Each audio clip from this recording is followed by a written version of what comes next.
Mevlana'nın gözüyle ömür ve gaflet. Aslında şimşek gibi geçen, çaydan, ırmaktan daha süratli akan ömrümüzü biz sabit zannederiz. Bu da insana zararlı bir boş vermişlik verir. Dünyada misafir olduğunu unutturur.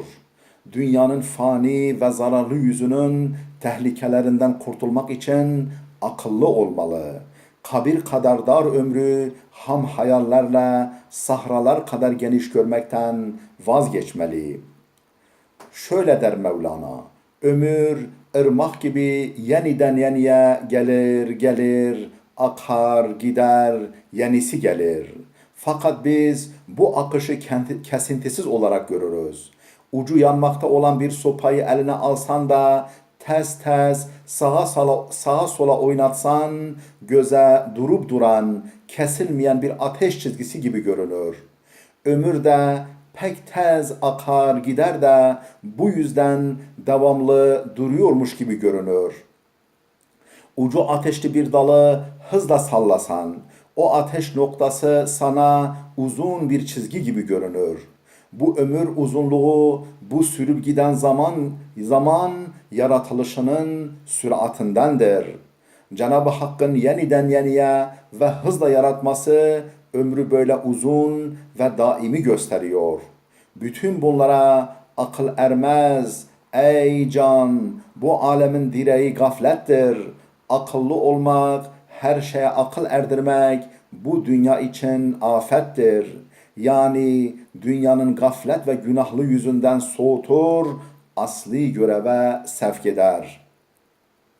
Dünyadaki görevlerinden, yakında çıkacakları ebedi yolculuktan habersiz insanlar, birer çocuk, ham hayaller de çocuk gözünü açtıkça onu ninnilerle yeniden uyutan dadıya benzer. Şöyle der Mevlana, uyuyan birisi uykunun elinden sıçrayıp yakasını kurtarınca vesvese dadısı onu kandırmak için dil dökmeye başlar. Haydi canım yavrum uyu, kimsenin seni uyandırmasına müsaade etmeyiz. Gerçek evimiz olan ahirete dönmekten kurtuluş yok.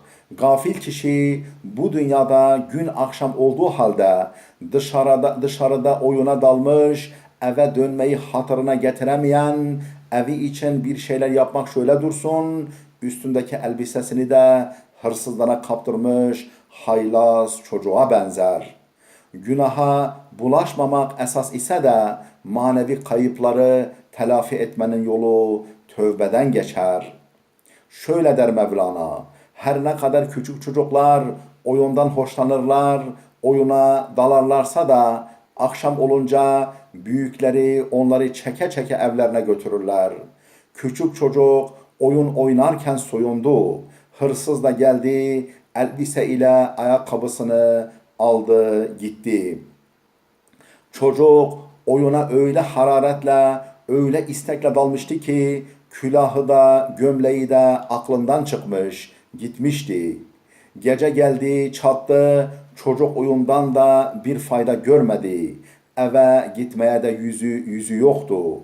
Dünya hayatı ancak bir eğlence ve bir oyundan ibarettir. Ayetini işitmedin mi ki? Kıymetli ömrünü boş yere harcadın. Şimdi de korkuyorsun. Gecenin karanlığı bastırmadan elbiseni ara, dedikodu ile vaktini harcama. Ömrün yarısı gönül alan sevgilinin peşinde koşmakla geçti. Yarısı da düşmanların dertleriyle harcandı gitti.